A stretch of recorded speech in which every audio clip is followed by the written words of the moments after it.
Good evening to all of you. Today in our software engineering class, we will be looking at how to estimate software projects.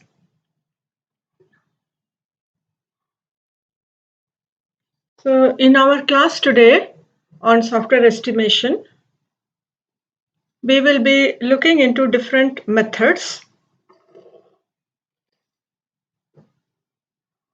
and those will be the size based, that is LOC based, problem based, process based, and the Kokomo models, which are basically empirical parametric methods.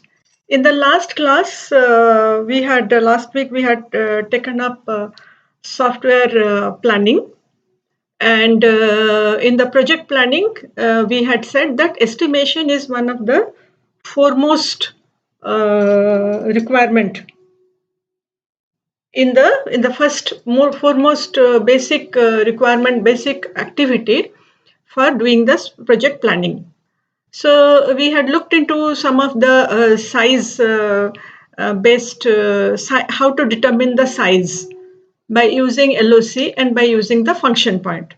So today we will do more on the estimation, and we will also look into some of the problems, how to solve it, so that your doubts will be cleared. In case you have any questions, you can keep posting it.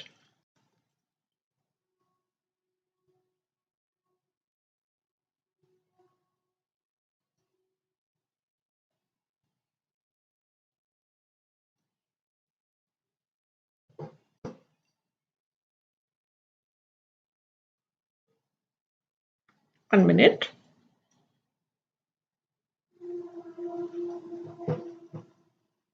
Yeah. So let me go to the topic. So we'll start with the size-based method, which is the LOC, lines of code, lines of source codes. So the first thing that we will be looking into are what are the steps for LOC-based estimation, and illustrate with examples. So this is the problem that we have, the question that we have. So to use the LOC-based method, what we have to do, we have to first determine the size in terms of the LOC, line of code.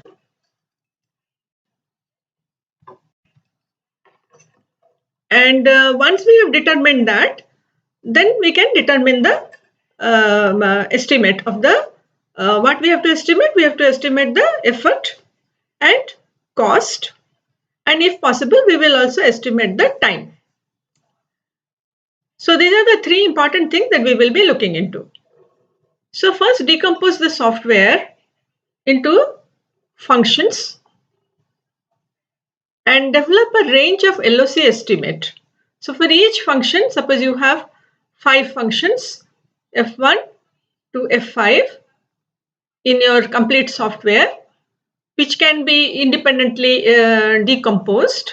Then you take each of this functionality and you try to develop a size estimate in terms of LOC.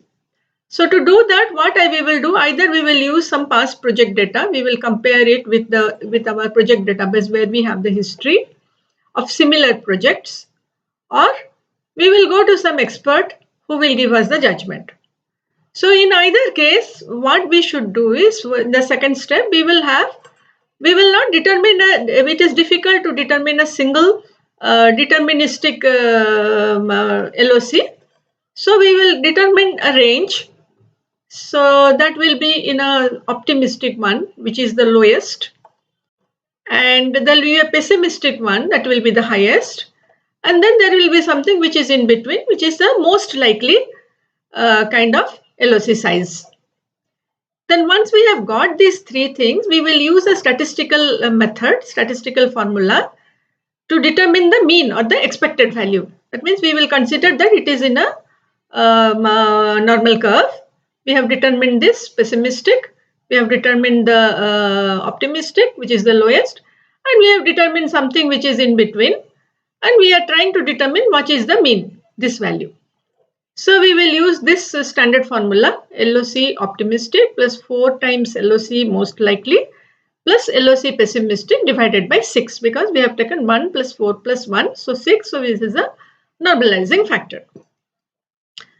So this we will determine for each of this, and if you sum up all the LOC, then you will get the complete LOC for the software. So by summing the estimated LOC of all functional parts, we will get the total LOC.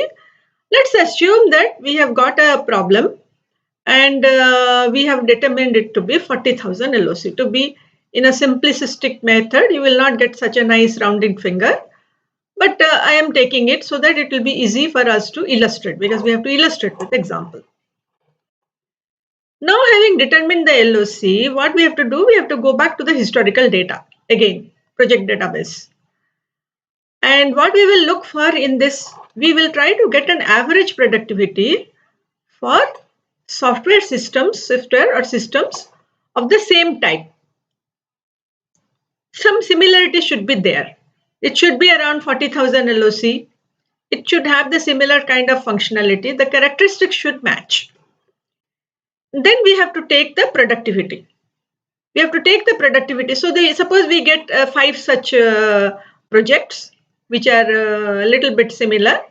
Then we have to take the productivity of these 5 and determine its average. That's why we said average productivity.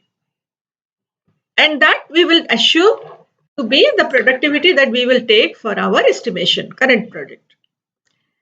Let's assume that for this particular LOC, we have determined from the project database that the productivity is 615 LOC per month. What does it mean? That means a programmer or a developer, if he works for a person month, 1 month if he works, then he can produce 615 LOC. Now this is, mind it, this is not only the coding effort, this is the complete project. That means there is also some amount of other activities inbuilt into it, because otherwise 615 LOC looks to be very small. Then also we will make some assumption, because it is an example that we are trying to illustrate. So we will also take the development rate.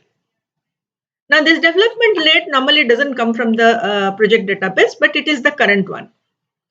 So we'll see what is the current development rate of the organization that it is charging to the customer, and that one we will take, and from this and this one 615, we will try to determine the cost per unit line of code. So we will take this 80,000 because it is per month, and this is 615 LOC per month. So if you divide these two, you will get the amount of money that is being costed for a single LOC. So now we know how much a line of code costs. So if you have 40,000 LOC, you can just multiply it and you can get the cost of the project. And similarly, if you take the total cost and divide it by the rate, you will get the total estimated effort. So we have seen how the LOC can be estimated and how the productivity can be obtained, and by using the productivity, the rate and the LOC size estimate, we can determine two things. One is the estimated project cost, the other is the estimated effort. To determine the time development, we have to take this effort. I have not written it here. We have to take this effort and we have to put the actual resources, and we have to see how much the customer is ready to take and how much resource we are able to put. So we have to do a resourcing, and what is the timeline they accept, and accordingly we will have to do a scheduling or a time to develop. Sorry.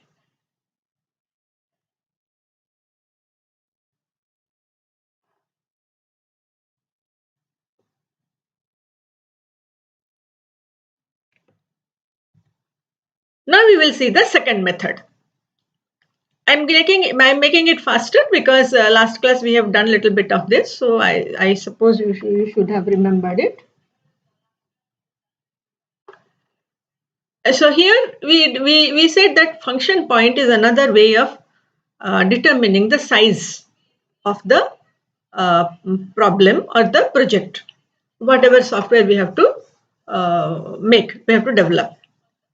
So the question that we can pose is, what are the steps for problem-based estimation? When you have a problem-based estimation, what we try to do, we try to use the function point method.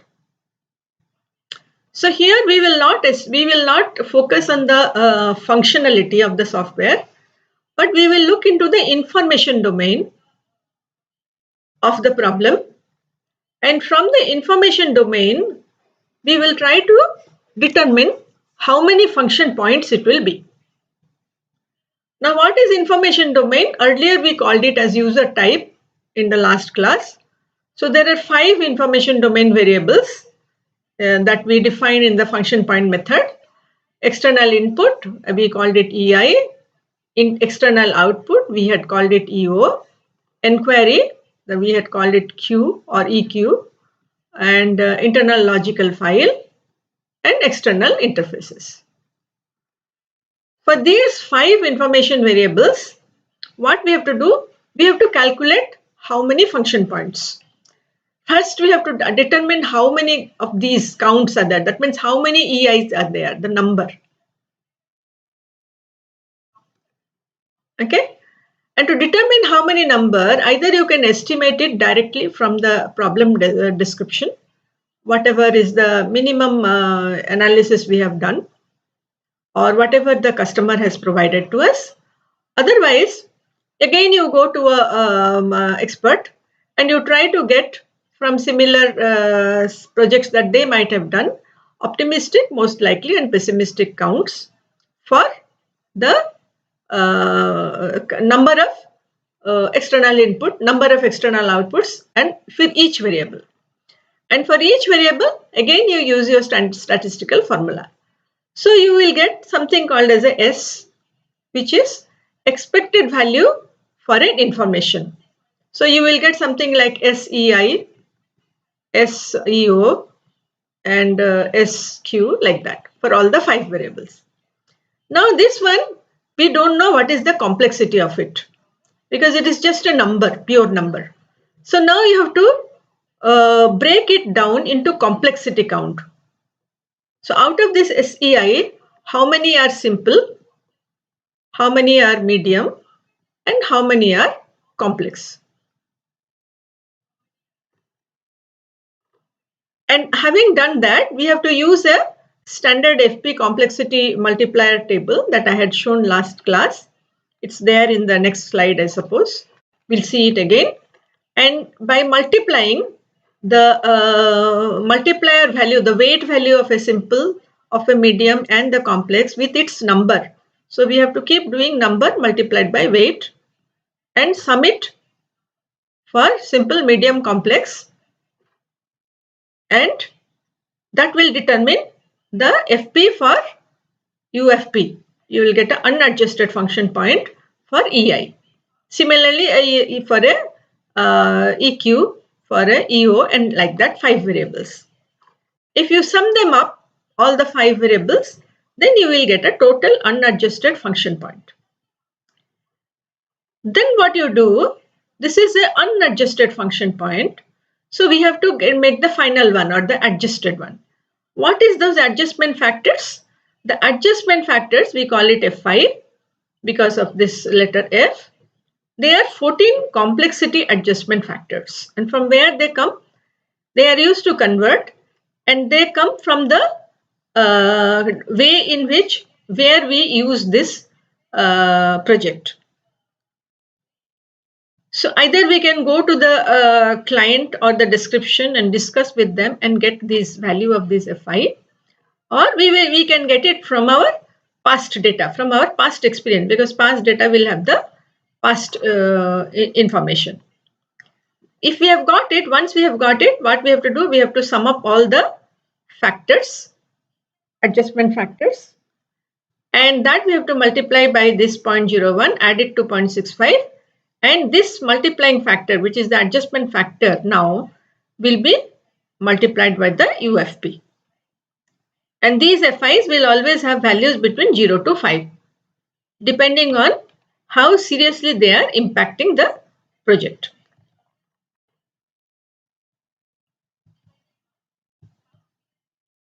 Okay. So these are the 14 complexity variables, adjustment factors. So you have to see. For example, if you say if it is distributed function, if it is, then this will be, if it is in different location and it has to be distributed, then this will be high.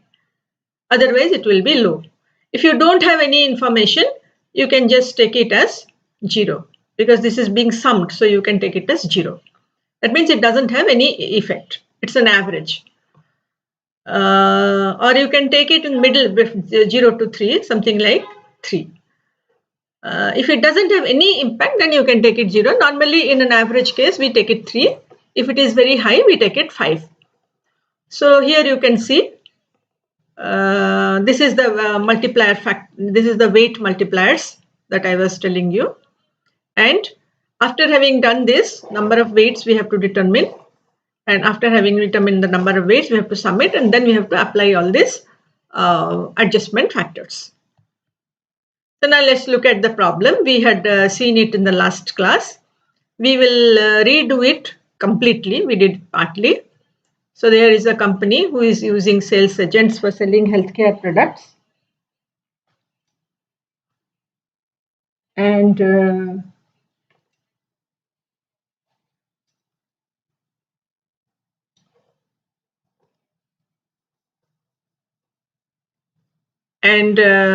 first we have to determine the size. So it has agents get orders from customers over phone, and there is a central store to ship the goods.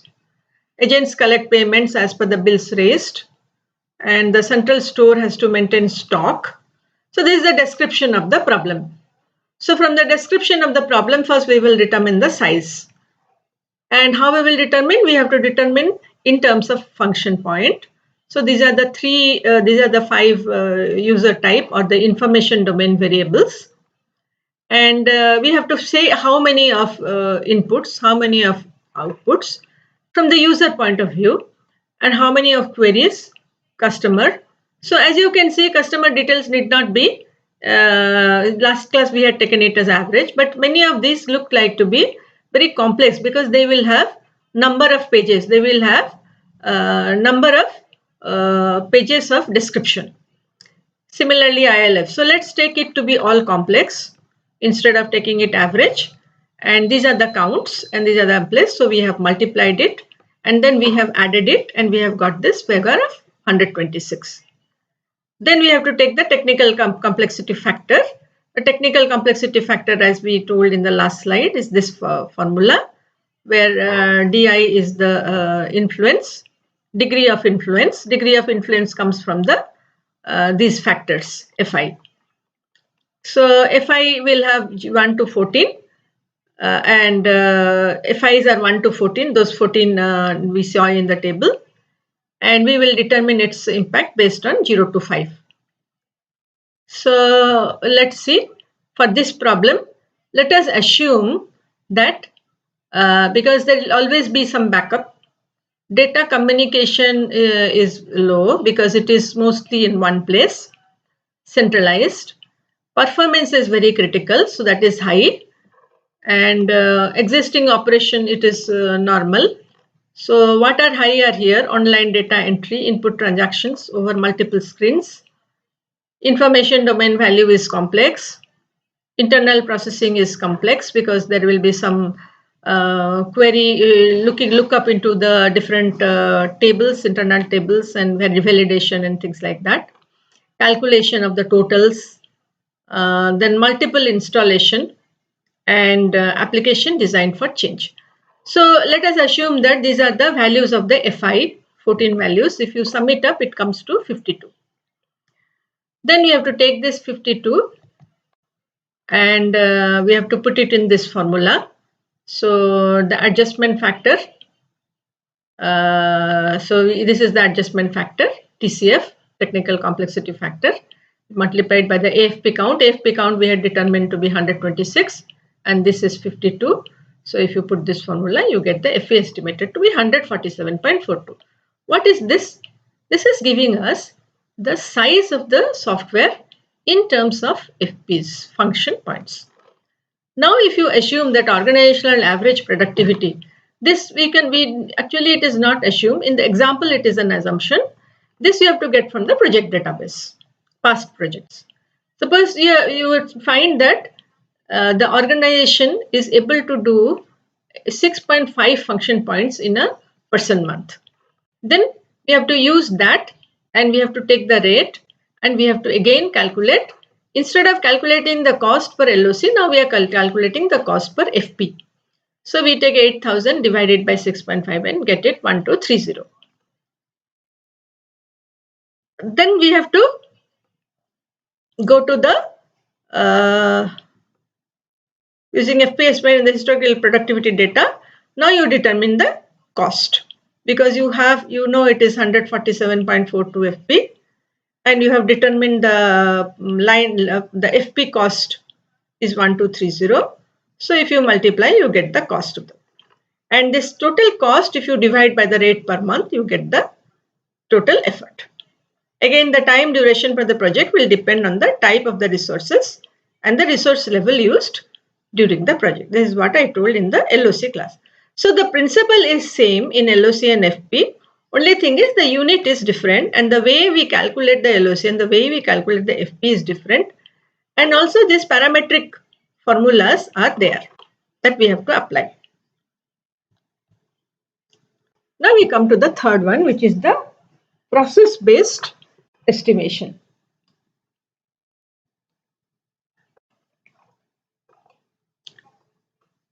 In the process-based, what happens? Like the problem-based technique, it begins with the project scope or the description of the project. From here, what we try to do, we try to decompose it into very small tasks. And we use the work breakdown structure technique. This we have discussed in one of our previous classes, work breakdown structure. That means what are the smaller tasks or from each activity we try to determine what are the smaller tasks. And that we do for each function. So what we do, we have the functions on one side. So one side we have distribution of the decomposition of the software into functions. And here we have all the process activities broken down into tasks.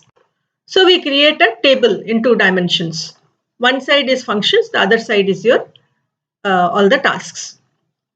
And this task will contain both the engineering tasks as well as the project management tasks. Once the problem of function and process activities are combined, what we will have to do, we will have to estimate the effort. For example, in person months that will be required to accomplish each software process activity by doing this. Then we have to take the again the development rate and try to determine the effort. So we'll look at an example how to illustrate it. To illustrate this, we have to take an example. We have to take some assumptions. So let us say we have the graphics software which we discussed in one of the other classes. It has 7 major functionalities: the user interface control, 2D graphics and 3D graphics, color graphics display. So the display is the main function here. Then there will be some database, there will be some process control, and there will be some dynamic analytical modeler to decide what kind of display it will give. So these are the vertical side. We have kept all the functions.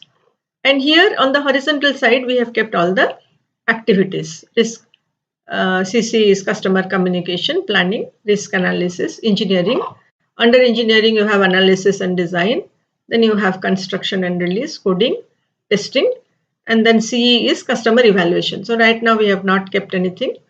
And so like that, these are what? These are the effort. So the effort we have tried to estimate these efforts for a small module like this for analysis. Earlier we tried to estimate it on a total by seeing how many LOC it will have or what is the characteristics of this by using a function point or a LOC. Now what we are trying to do, we are going to a smaller task and trying to see for this kind of problem, how much time we will take into a analysis task, how much time we will take for this design task. So that can be summed up. So as you can see, this is the total of the analysis, this is the total of the design, and like that. And this is giving a percentage. So if you just want, horizontal total gives effort per functional modules. Functional modules, here you can get the total for a functional module. And vertically you have got the effort required for analysis, design, code and test activities. And this is total estimated effort is 46 person months, because the engineering is 46 and the engineering is 45.25, and we have to add this 0.25, 0.25, 0.25, which is 0.75. Then you will get a total of 46. Now you have got the effort in terms of process based method. So again you go to the development rate, and the same way you divide it, you get the estimated effort, you get the project cost. Now here we have determined the estimated effort. Earlier we determined in the last class we were trying to determine the cost per LOC, cost per FP. Here we are directly getting the effort. So from the effort we are determining the cost by multiplying the effort by the cost per month.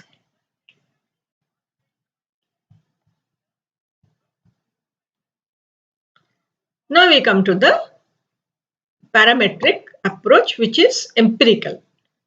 So what is the empirical parametric approach to estimation? In this approach, what is empirical? That means determined, the parameters are determined experimentally. So there is some formula, the formula is determined again, the formula and its constants are determined experimentally. And how to determine the variables also is determined. So by taking number of projects, the formula is derived by taking number of different types of projects.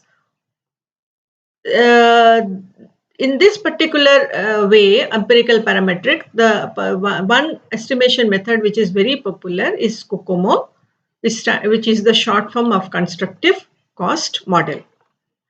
It's a family of empirical methods which is suggested by Boehm and his research team. So what is there in the family? We have the basic Kokomo or Kokomo 81, as it was started in 1981. Then we have improvement of that, which is called intermediate, another improvement which is called complete Kokomo. Then we have something slightly different which is called Kokomo II. So these are basically basic Kokomo's family, and then we have Kokomo II. So what is the principle of estimation using basic Kokomo or the Kokomo 81 model? The principle is that Boehm suggested that the empirical formula or the function for the software estimation cannot be same for all types of software. So he first tried to categorize the software. So he said for a particular type of software you will have a formula or a function. The parametric function that we derive depends on the type of the function software. So then we have to understand what is this type. So to understand this type, he gave these three descriptions. One is organic, semi-detached and embedded. What is the meaning of organic? Organic means it should be a well understood application program. The size of the team is reasonably small and the team members are experienced and familiar with the technology and application. Then you call it organic. When do you call it semi-detached? It is utilities like compilers, linkers, library functions, or middleware. Why they are called semi-detached? Because in this you have team members who are mixed. They are not all are not very highly experienced, but there is a mixed level of experience as well as familiarity.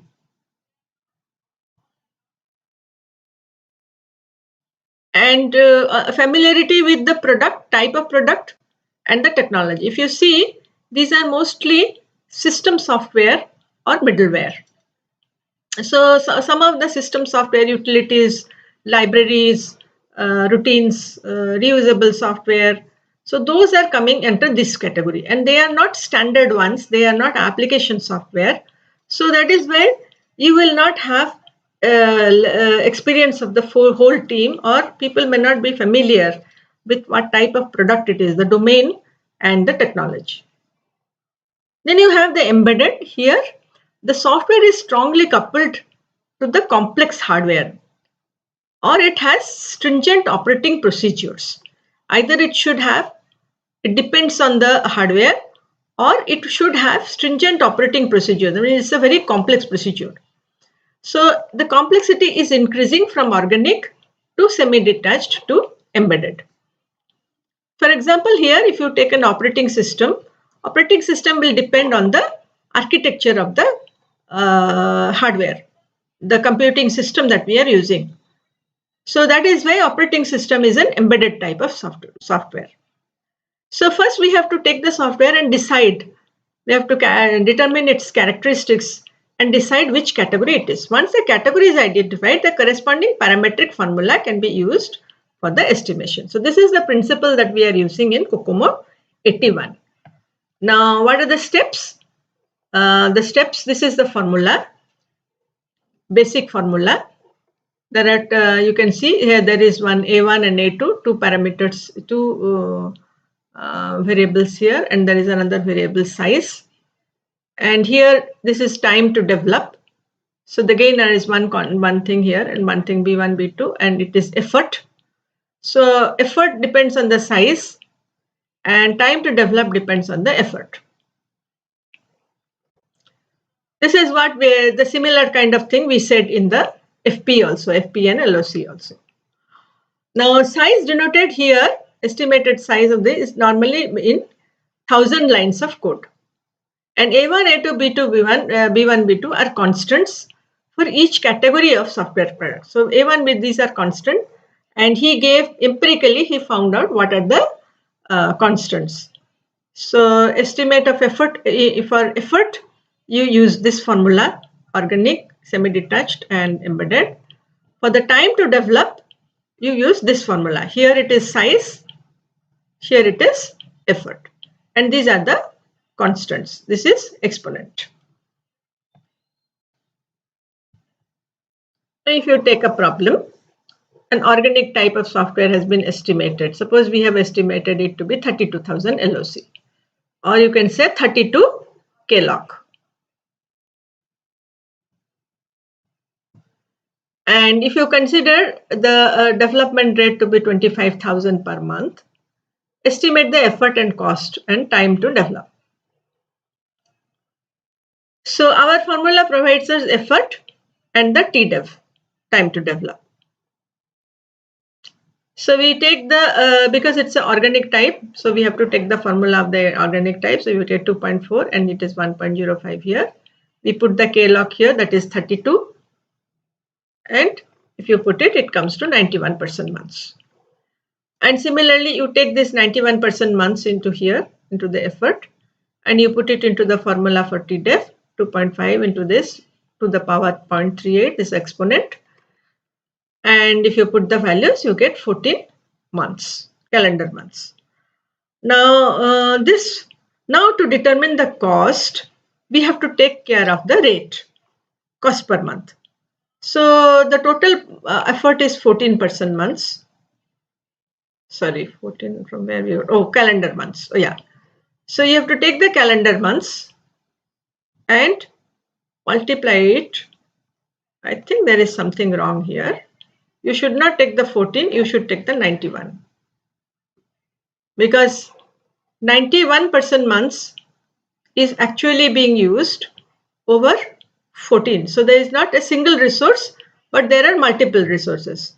So kindly excuse me for the mistake. So you have to do this.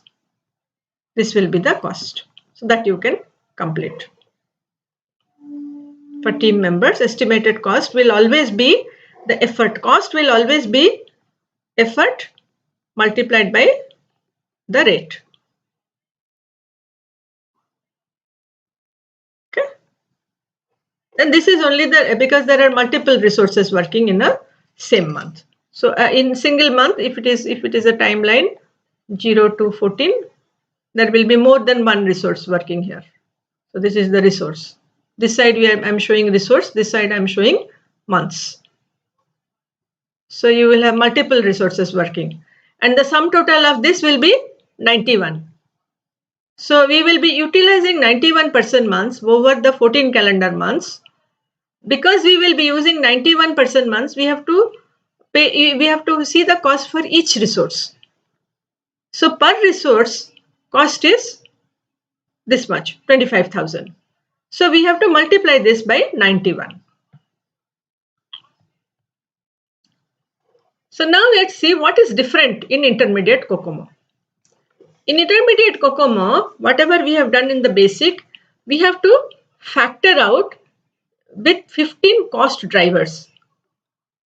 Just like in FP, we used some cost factors. Similarly, here we have to take the complexity, reliability requirement, then product characteristics, computer characteristics, speed, storage, personal characteristics, what is the experience and the capability of the person who are being used to do the project. Similarly, development environment, whether the facilities are adequate, whether the process is well defined, whether there are tools or not. So those things will impact the effort as well as the time to develop. So he has given 15 cost drivers, and those 15 cost drivers have to be rated on a 1:3 scale, and these will be used as cost multipliers. So you will be multiplying, you will be using this, if this is cost multipliers, I going from 1 to 15. This is the product, and this will be multiplied by whatever is the effort you have got. So the effort will be either, in most of the time it will increase. So basic Kokomo estimates is multiplied by the cost multipliers to arrive at a more accurate estimate of effort as well as time to develop. Once the effort is increased, the time to develop will also increase, because time to develop, the base variable is effort. So that is the difference between the basic Kokomo and the intermediate Kokomo.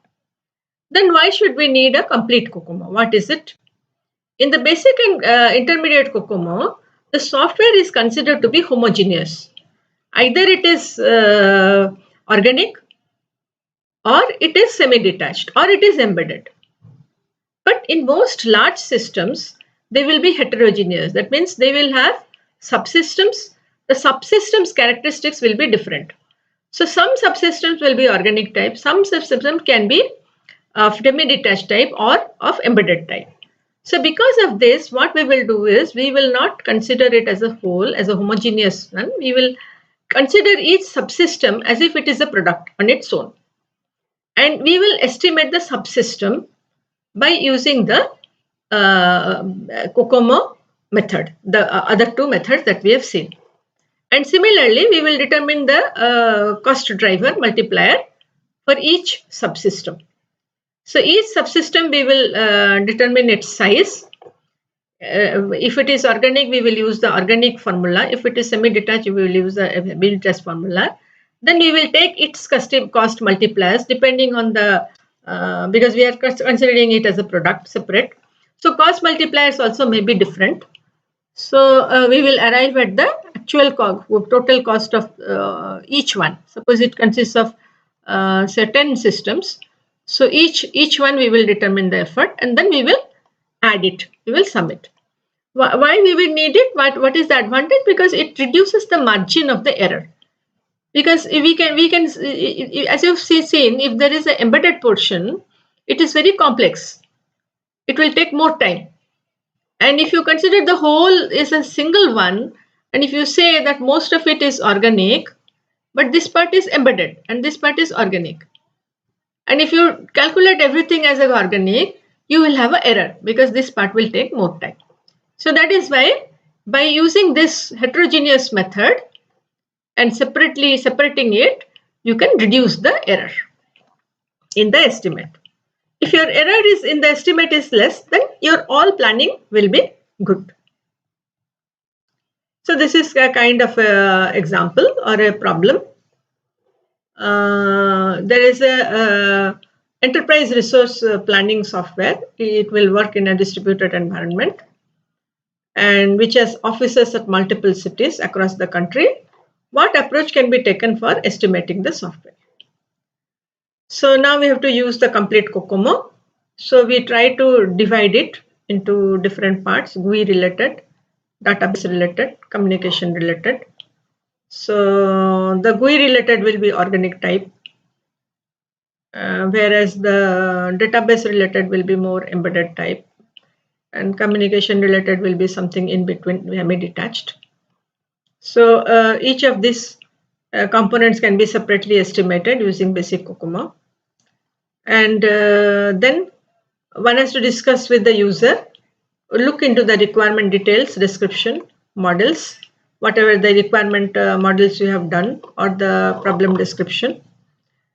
And you have to assign the values to the 15 cost drivers, which depend on hardware environment, personnel, development facility, all these things, and the product characteristics.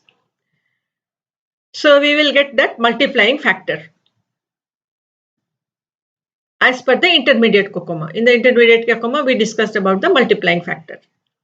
Then we will take this initial effort multiplied by this factor, and we will determine for each subsystem we will do this and determine. Now we come to the Kokomo II. So how Kokomo II is re-engineered the previous model. We said that Kokomo, basic Kokomo, all the other two are variations of Kokomo 81, but Kokomo II is a different one. It has more advantages over the Kokomo 81. So what it actually has done is it is re-engineered the Kokomo 81 approach to make it suitable for object-oriented development and also where reusable components are used. This feature was absent in the Kokomo 81. And it also it recognizes that information available at different stages of a project varies largely. So what happens is at different stages, that means a different time frame. When we say different stages, we say different time frame. So if you determine the estimate at different time frame of the project, for example, you can so it may be different because the information we have is higher as and when we progress with the project. So you can make a more accurate one when you are halfway between the project, but in the beginning you can make only a rough or a very approximate. So the method may also be differed because you will use more of the information variable. Here you will use less. So he defined three types, three stages. The first stage is the application composition model. This is basically when you are doing the planning or the early requirement analysis stage. If you think of your process model, then your planning and this is your communication. Planning comes in your communication. So the communication and the requirement analysis stage is the very early stages. So we call it as application composition model.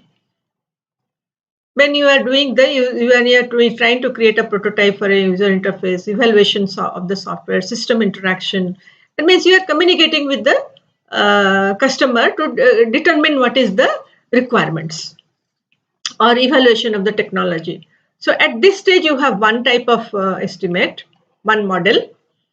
So you can call it model 1. And then early design stage model, that means after the requirement engineering stage, when you start going into your design, when you start creating your architecture and the design models, that time you use this. So this is a different model. And then post architecture state, that means when you go to your detailed design, architecture is over, that means design is over. Now you are going more to your construction. To be able to do a construction, you want a detailed design. So in that phase, you have much more information because your design is over. So that for this, he gave a slightly different model. So here, depending on the stage, it is getting changed. So how do we do it? So we'll start with the application composition, how the model works. The model has, first we define, first of all, we have to understand that we are not using the size in FP or in LOC, but we are telling something called as an object point, which can be used even for the OO development, because we are not talking of functions here, or we are not talking of lines of code. Because in object points, we use a lot of reusability, and there's a lot of in things that are available already. So LOC will not be very accurate, and functions is conventional. So we are not defining conventional functions. We are using object points. How object points are counted? Actually, there is something called as a Mark II function point. In Mark II, he has talked of object points. So object points depend on external or visual elements of a software. So you can directly come from the use case, or you can come from a scenario, any scenario analysis model, you can come. So you will have to see the number of screens, number of reports, components, and their complexity. So how many components you need.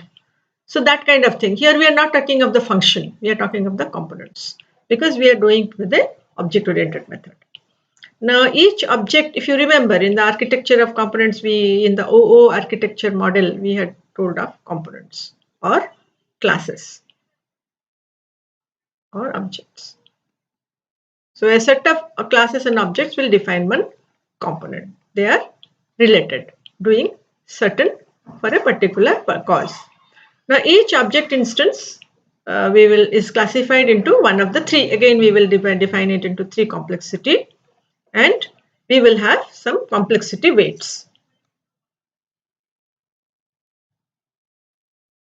Complexity can be assigned. Now how to do the complexity weight? We can determine the complexity based on the source of the client and server data tables, and that are required to generate the screen. How many tables will be used to determine the screen or the report?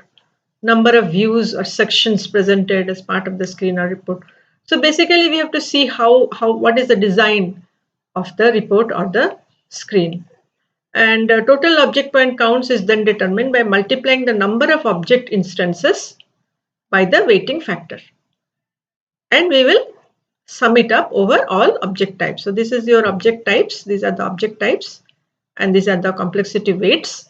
And you will have numbers of these. Numbers are so many simple, so many medium, so many difficult. So you multiply, sum it, and you get the total number of object points. If you are using reusable components, or if you are doing the component based development process, then you have to factor in a percentage of reuse. So whatever is the NOP you got here, object points, this one, we don't call it NOP, let's call it OP. So an actual NOP will be equal to object points multiplied by 100 minus percentage reuse divided by 100. So if the percentage reuse is 0, this becomes 1.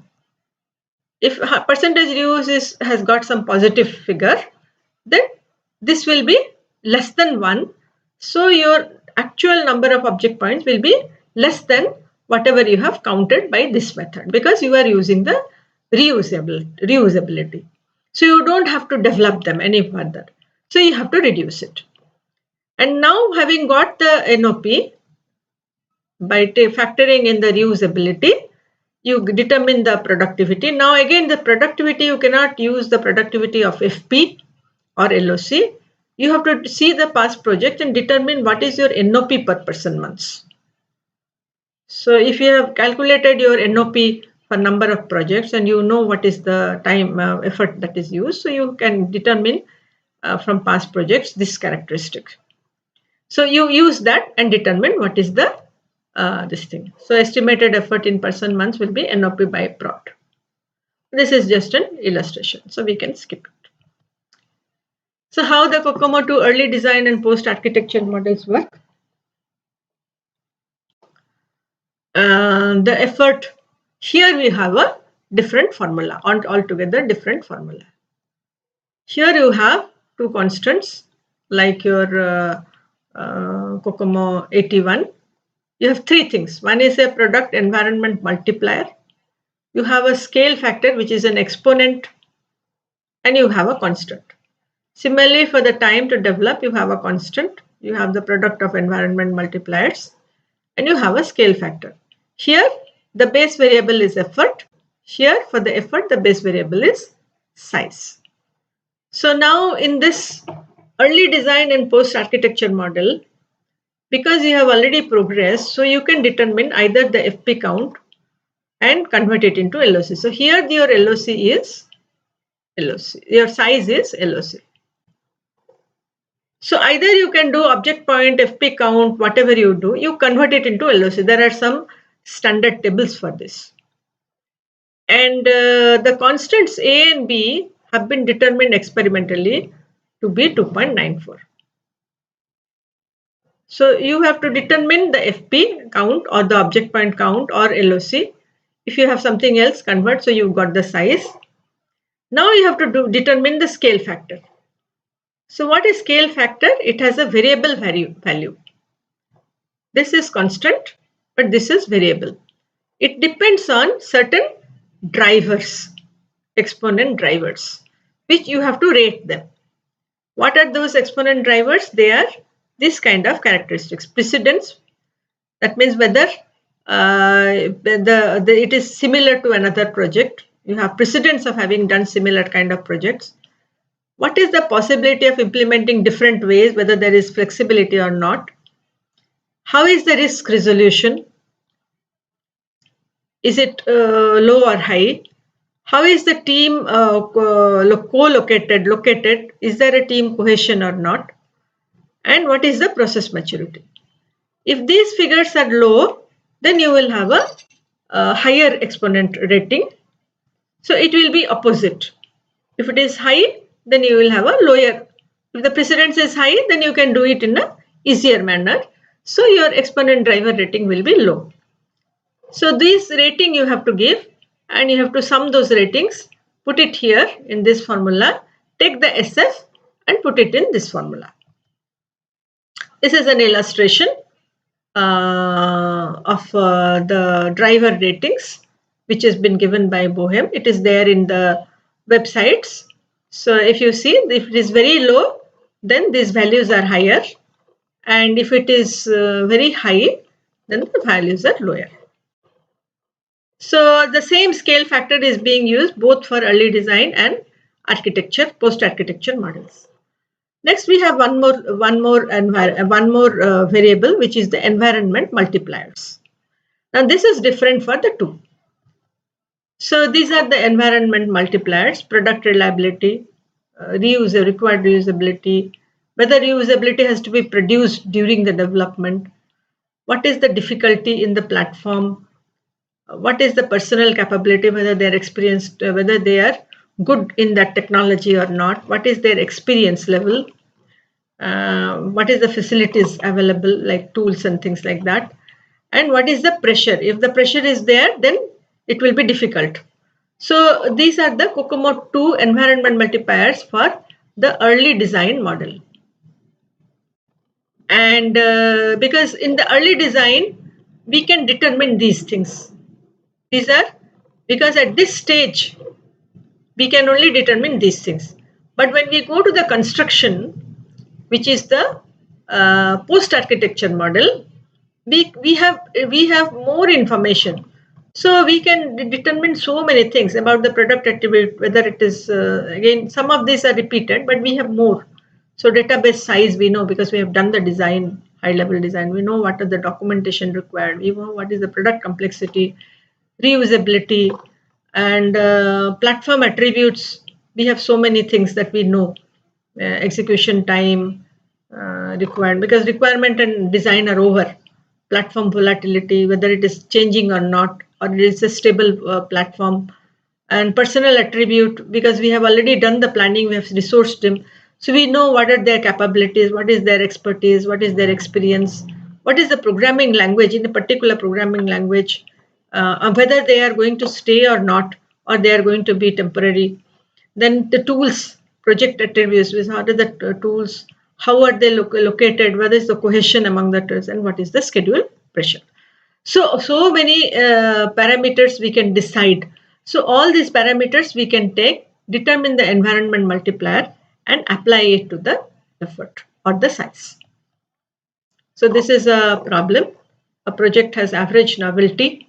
So from the description of the problem, you can determine those ratings.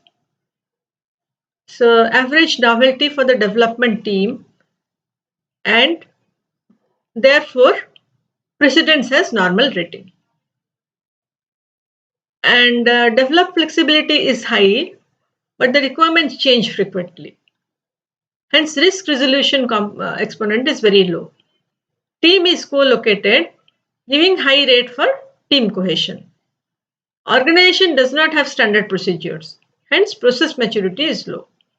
So, what is the scale factor? So, we had given a scale factor table in one of the previous slide, 25. Let me just go back there. This is the slide, 24, I think. Yeah, 24. So this is the scale factor. We have 1, 2, 3, 4, 5 factors, drivers, and their values. So we take that. Okay. We take that from that, and we take this whatever is given. So we go to that particular table, we take the values and add it. This is 24. So we add that. 0.91 is the constant, 0.01 multiplied by, these are the what we have taken from the table for all these 5. How did we get it? From the problem description. And so we calculated it as 1.0083. What is this? This is the scale factor. That means the exponent.